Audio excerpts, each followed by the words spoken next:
इस समय ना, वो पूर्व जन्म का संस्कार ही के कारण तो अभी आप हो।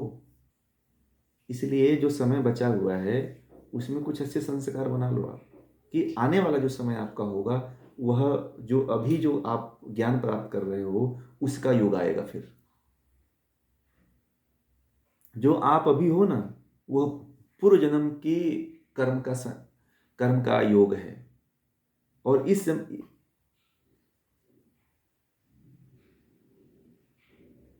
अच्छे से गर्भ में तो आना पड़ेगा अभी, क्योंकि अभी तो मुक्त नहीं हो पाओगे। अभी बहुत से बंधन हैं, बहुत सी वृत्तियां हैं, बहुत सी अविद्याएं हैं। उसके लिए तो आपको सतत ज्ञान ही, अविद्या ही हटाने का प्रयास करना चाहिए और ज्ञान को ग्रहण करना चाहिए। क्योंकि एक जन प्रयास करना चाहिए। अभी समय लगेगा, एक जन्म का नहीं लगेगा, क्योंकि अभी जो आप हो, आप उससे अनुमान लगा सकते हो कि मेरा पूर्व जन्म क्या है। जो आपकी सोच है, उस सोच से, उस संस्कार से अपने आप को जान सकते हो कि मेरा पूर्व जन्म क्या था। ठीक है। और आपने कितनी मेहनत किया, चलो पूरे जन्म आपका कुछ अच्छा भी रहा है, इसलिए आप थोड़ा सा इसमें जुड़ भी जा रहे हो, है कि नहीं। परंतु उसमें बहुत ज़्यादा न पूरे जन्म में मेहनत किया आपने, न इस जन्म में बहुत ज़्यादा मेहनत कर रहे हैं, नहीं कह रहे हैं ना। तो इसलिए जो है, जो परिणति जो मिलेगी, अगले जन्म की जो परिणति मिलेगी शायद ऐसी ही मिलेगी। उसमें भी कोई बहुत कुछ विशेष नहीं हो पाएगा। तो बंधन है, तो बंधन वाले कर्म मत करिए ना, फिर ज्ञान अविद्या को दूर करिए।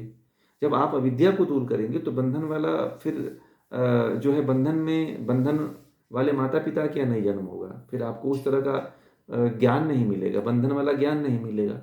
अभी तो आप जकड़े हुए हो ना।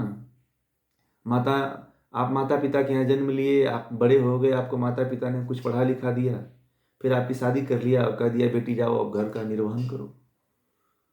तो आपको तो बस इतने ही तीनों बातों में ही बस अपने पूरे जीवन को काट रहे हो ना। इससे अधिक क्या कर रहे हो आप बताओ, है कि नहीं है। अभी तो आप जो है तीन ही विचारों पे काम कर रहे हो ना, कि जन्म हो गया, थोड़ा सा पढ़ लिया, शादी कर दिया माँ बाप ने और कहा कि अब तुम्हारा शादी विवाह हो गया, अपने पति के साथ अच्छी तरह से कमाओ खाओ। यही माता पिता ने संदेश दे के आपको भेज दिया। और उसके बाद भी आकर के आप वही कर रहे हो ना जो आपके माता पिता कर रहे थे। आप भी बच्चा पैदा कर लिए, आप भी अपने बच्चों को पढ़ा लिखा रहे हो, फिर उनके भी कुछ दिन बाद आप शादी कर दोगे पैसे जुट इकट्ठा करके, फिर उनको भी यही कह के चले जाओगे, फिर आपको क्या मिला? मिला क्या कुछ? तो तो ज्ञान प्राप्त करो ना आप। फिर ज्ञान प्राप्त करोगे तो फिर वैराग्य उत्पन्न होगा, और जब वैराग्य उत्पन्न होगा तो विवेक और वैराग्य उत्पन्न होगा, तो फिर आप साधना करोगे, परमात्मा में लीन हो पाओगे। तब क्रम तो ये चलता रहेगा। ये मरना इसको नहीं कहते हैं, इसको प्रवाह कहते हैं। एक शरीर को छोड़ के दूसरे शरीर को पकड़ लेना, ये मरना इसको नहीं कहते हैं, इसको तो प्रवाह कहते हैं। कि बस प्रवाह चल रहा है, एक यहाँ से बह गया। जैसे हरिद्वार में गए होंगे, तो हरिद्वार में देखे होंगे कि गंगा नदी की कई प्रवाहें चलती हैं। कभी एक धारा इधर जाके इधर यहाँ जाती है, दूसरी धारा जाके वहाँ खत्म हो जाती है, फिर तीसरी शुरू हो जाती है आगे से जा करके। देखा है इस तरह से आपने हरिद्वार में? तो बस यही प्रवाह चल रहा है, एक जगह को छोड़ के दूसरी जगह पर बह रही है गंगा। वैसे ही आपका भी आपके साथ भी हो रहा है। क्योंकि जब तक आप लयता नहीं बनाओगे, जब तक अज्ञानता को नष्ट नहीं करोगे, ज्ञान को प्राप्त नहीं करोगे, तब तक आपका ये क्रम चलता ही रहेगा। फिर छूटने वाला थोड़ी है ये, फिर तो आपको जन्म लेना ही पड़ेगा फिर बार बार। फिर ये तो एक तो चलो, ये बात तो बात ठीक है कि अभी कुछ कर्म अच्छे हैं तो आपको परमात्मा ये मनुष्य जन्म दे भी दे रहा है। हो सकता है कि कर्म में कुछ 19-20 हो गया, तो फिर ये मनुष्य जन्म भी नहीं मिलेगा, फिर 84 लाख योनियों में भटको फिर। ये भी तो एक जुआ ही है ना फिर। डर नहीं है, वास्तविकता है। आप उसको सुनने के लिए, समझने के लिए अपने अंदर एक दृढ़ता, एक पावर रखो ना आप। जो सत्य है मैं वो बता रहा हूँ, और मैं कहीं अपना ज्ञान नहीं बता रहा हूँ। वेदों में जो ज्ञान है, जो शास्त्रों में ज्ञान है, मैं वही बात आपको बता रहा हूँ। समझ रहे हैं? तो ये तो फिर आप अज्ञानता के पीछे यही करते चले जा रहे हो, बाकी कुछ नया थोड़ी हो रहा है। तो कब शुरू माँ बाप मिले अभी कर्म करो ना, आप अज्ञानता को दूर करो आप, और अपनी थोड़ा सा जो अभी मैंने बात कहा ना, जीवन को 4 भागों में बांट दो। धर्म अर्थ वानप्रस्थ,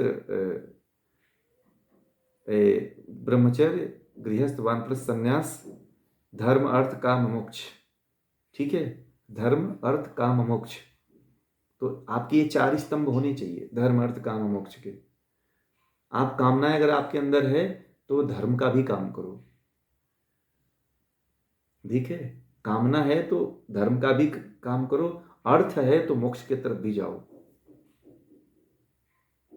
ठीक है।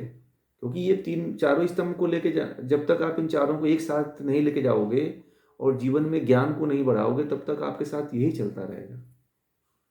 ज्ञान को बढ़ाओ आप, जब ज्ञान बढ़ेगा तो वैराग्य तो खुद आ जाएगा, आपके चल के आ जाएगा। ये तो चलेगा, ये तो आप कुछ नया थोड़ी कर रहे हो, आगे के लिए कुछ वही कर रहे हो जो संस्कार छोड़ के गए थे पूर्व जन्म में। आप वही परिणित, आप वही कर रहे हो जो पूर्व जन्म में करके आए हो। उसकी आगे की कहानी बस शुरू हो गई है, बस वहीं से शुरू हुआ है आपका जीवन।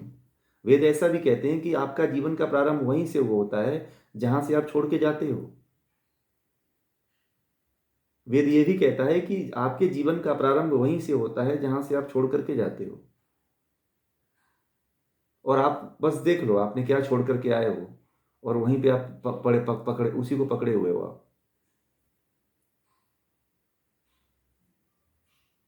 नया पूरे जन्म को जानना कोई बहुत कठिन काम नहीं है, बस अपने आप को देख लो, आपको पता चल जाएगा। हाँ हाँ, इस जन्म में, हाँ इस जन्म को यदि आपने सुधार दिया तो आप अगले जन्म में ऐसा अनुमान लगा सकते हैं कि मैं जो है कुछ अच्छा कर लूँगा। हो सकता है कि कुछ अच्छा जन्म मिल जाए, या हो सकता है कि मुक्ति भी मिल जाए, या इस जन्म में भी यदि बहुत पुरुषार्थ करेंगे, बहुत मेहनत करेंगे, तो इस जन्म में भी मुक्ति मिल जाएगी। थोड़ा मेहनत करना पड़ेगा इसके लिए, फिर यम नियम अष्टांग योग का पालन करना पड़ेगा, साधना करनी पड़ेगी, तप करना पड़ेगा, फिर क्यों नहीं जाएंगे आप। आपके संस्कार बदल जाएंगे ना, आपके चित्त की भावनाएं बदल जाएंगी। चित्त पे जो संस्कार हैं वो पूरी तरह से दग्धबीज हो जाएंगे, नया संस्कार बन जाएगा। ठीक है जी।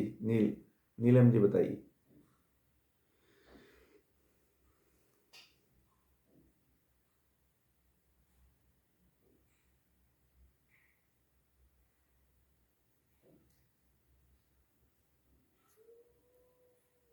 नहीं, ये तो बाधा रहेगा, तप है ना, ये तो तप है। तपोद्वंद सहनम, तो तपोद्वंद सहनम, भूख प्यास मान अपमान सर्दी गर्मी, लाभ हानि जय पराजय दुख सुख, ये तो रहेगा, इसको तो सहन करना ही तप है। इसको तो सहना पड़ेगा और अपने मार्ग पे चलना पड़ेगा, फिर यही तप है। फिर इसको आप कोई ज़्यादा गहरे में मत लो, इसमें सम बने रहो, बस आप चलते रहो, बस अपने मार्ग पे चलते रहो। आपको लक्ष्य अपना याद होना चाहिए कि मेरा लक्ष्य क्या है। और मैं तो बार बार कहता हूँ कि अपने जीवन का लक्ष्य यही है, मोक्ष की प्राप्ति करना। हमारे जीवन का लक्ष्य ये नहीं है कि मैं एक फ्लैट खरीद लूँ, एक घर बना लूँ और अपने बड़े लड़की का शादी कर लूँ, लड़के का शादी कर लूँ, बहू ला लूँ। ये लक्ष्य नहीं होना चाहिए, फिर अच्छी तरह से मरूंगी, ऐसा नहीं रहा। यह लक्ष्य नहीं है, ये तो पशु भी करते हैं। आप में और पशु में कोई विशेष अंतर नहीं है, वो भी बहुत, एक चिड़िया भी, एक कुत्ता भी अपने बच्चों को बहुत परवरिश दे के पालता है। तो कुछ विशेष कर्म नहीं हो रहा है, कहने का मतलब ये है।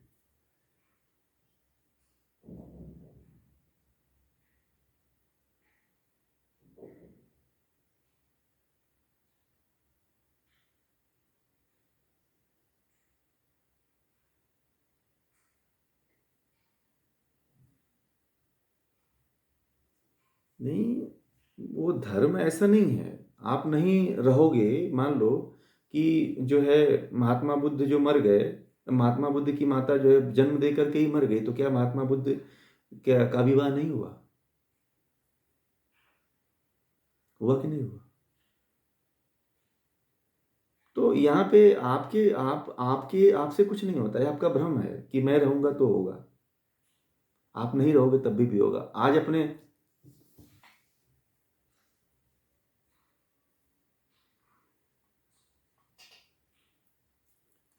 हाँ, आप रहते हुए, हाँ, अगर आप हो तो आपको अपना कर्तव्य निर्वहन करना चाहिए, परंतु अपने जीवन को 4 भागों में डिवाइड कर लेना चाहिए।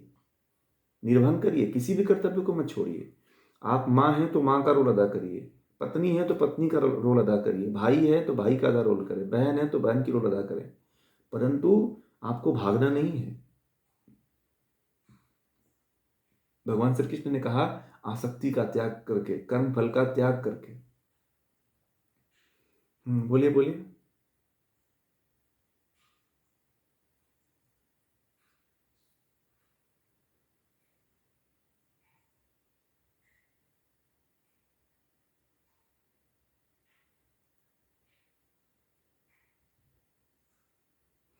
तो फिर छोड़ दो ना, फिर छोड़ दो, उसके भरोसे उसको छोड़ दो, छोड़ देना चाहिए बस।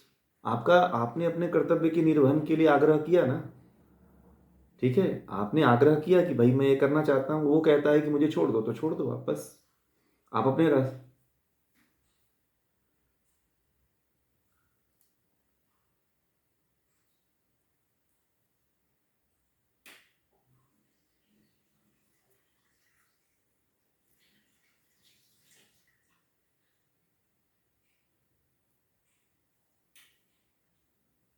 नहीं, देखिए, जब करना है तो स्वयं करने के लिए चल देना चाहिए, ठीक है, और उसके उस मार्ग की तरफ हमेशा तत्पर रहना चाहिए, ठीक है, जिधर आपको जाना है उस तरफ हमेशा तत्पर रहना चाहिए, ठीक है ना। जिस जो चीज़ होना होता है वो, जैसे कि मान लीजिए कि अगर आपको ट्रेन पकड़नी होती है तो आपको प्लेटफॉर्म तक तो जाना पड़ेगा ना, रेलवे स्टेशन तक तो खुद जाना पड़ेगा, ठीक है, तभी तो ट्रेन पकड़ेंगे ना। ट्रेन तो आपको घर पे आएगी नहीं लेने के लिए, तो आपको खुद निकलना है। और दूसरी चीज़ क्या है कि आप एक आत्मा हो, स्वतंत्र हो, और आपका कर्म आपके साथ जाने वाला है। इसमें कोई न संगी है, न साथी है, न दोस्त है, न मित्र है, न पति है, न पत्नी है, कुछ भी नहीं है। व्यक्ति न, आप ये मत समझो कि मैं स्त्री हूँ, ना आप स्त्री हो, न पुरुष हो, आप अलिंग हो। आपको हमेशा ये ध्यान रखना चाहिए कि ना स्त्री हूँ, न मैं पुरुष हूँ, मैं एक आत्मा हूँ। तो अपने आत्मा के लिए कर्म करो, अपने लिए कर्म करो। अपने लिए स्वार्थी बन जाना बुरी बात नहीं है। अपने लिए स्वार्थी बन जाना ये दुनिया का बड़े सौभाग्य है, ठीक है।